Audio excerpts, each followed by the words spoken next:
মশলাটা কষা হয়ে গেছে। পেঁয়াজ, আদা, রসুন, কাঁচা লঙ্কা, টমেটো, আদা জিরে বাটা দিয়েছি।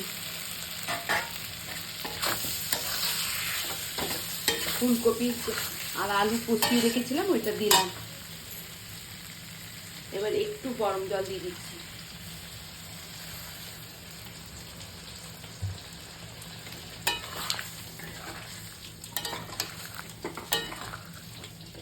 এবার ওপর থেকে এই ভেটকি মাছ ভেজে রেখেছি, দেখুন।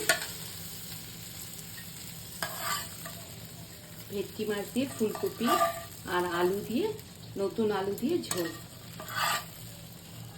এই শীতকালে এগুলো ভালো লাগে খেতে।